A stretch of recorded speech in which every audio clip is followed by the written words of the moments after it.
In the summer of 1998, my friend and I were getting ready to go to a party. We were driving to an intersection when all of a sudden a bus came quickly from our side. Everything happened so fast that we didn't have time to react in any way. I heard a loud bang. Then time seemed to slow down, like a slow-motion scene in a movie. I watched as the windshield continued to shatter, like a layer of frost on the glass. Shards of glass began to fly everywhere. I looked out the window with fear in my heart. We were getting closer and closer to the concrete piles on the side of the road, and they were like relentless behemoths waiting for us. I realized that we could die in this crash. In that moment, many things flashed through my mind. I thought of my family and those unfulfilled dreams. I regretted not cherishing every moment of my life. Suddenly, the noisy sounds around me disappeared, and so did the bumpy feeling. I felt a pair of warm arms holding me tightly. Although I couldn't see him, I could feel his presence, his care and guardianship over me. In his embrace, I felt liberated in body and soul. I began to move upward. As I looked down, I saw the tragic scene of the crash. The vehicle was badly deformed from the impact. Shards of glass were scattered all over the place. The surrounding roads had also become very chaotic. The scene of the crash was filled with tension.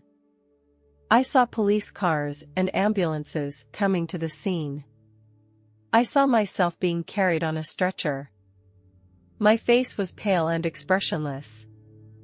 I did not feel fear or pain because I knew I was now safe.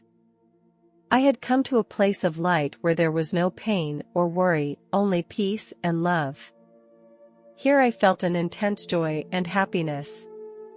After a while, we finally reached our destination.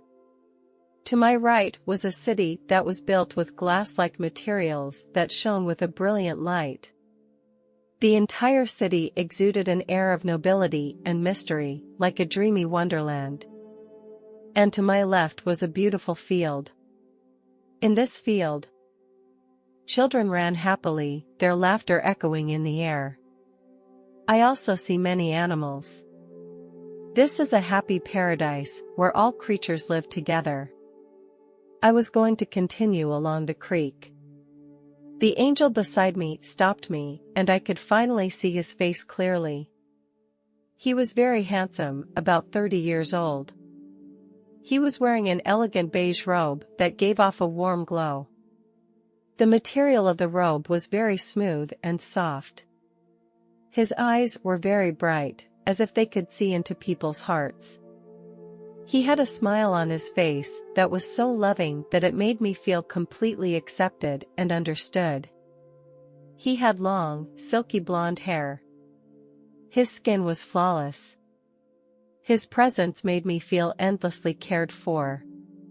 He was like a guide for my soul, leading me through the confusion and the unknown to a brighter future. He smiled at me and said, "Come, follow me." With the angel's guidance, we entered one of the buildings.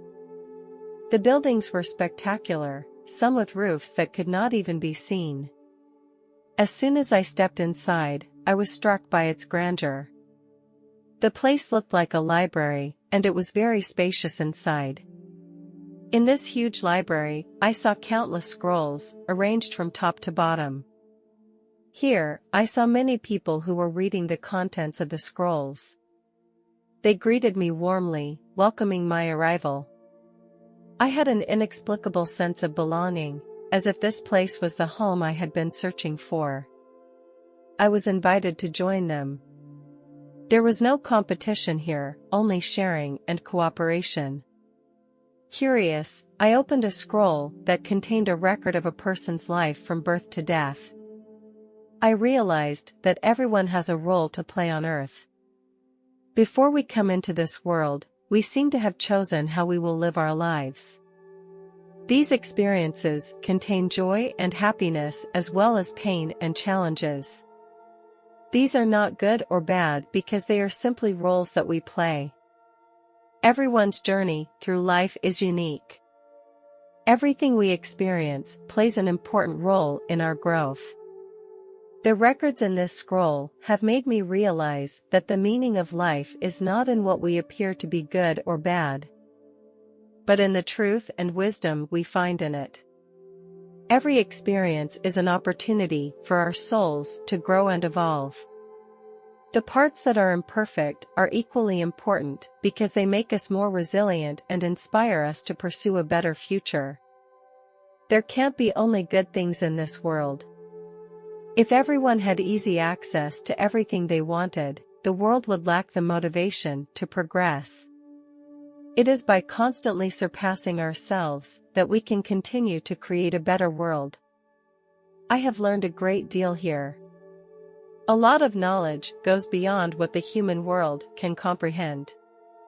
When we come across a math problem, someone tells us the answer directly, but we don't know the calculation process behind the answer. This feeling makes me very helpless. Although I tried to study hard, some things were very deep to me. Finally, the angel told me that it was time to go back. I felt very sad. I longed to continue learning and growing here. With the angel's guidance, I began to descend.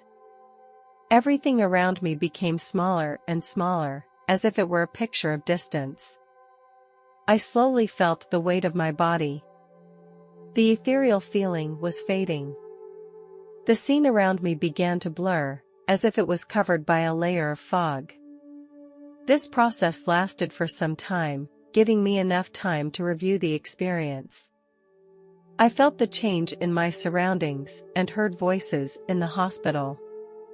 When I awoke, I found myself lying in a hospital bed, surrounded by white walls and medical equipment.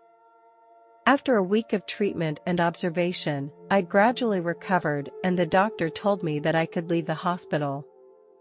However, my friend was not so lucky. His injuries were more serious than mine.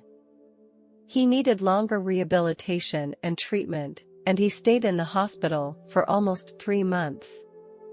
This experience made me realize deeply the preciousness and fragility of life.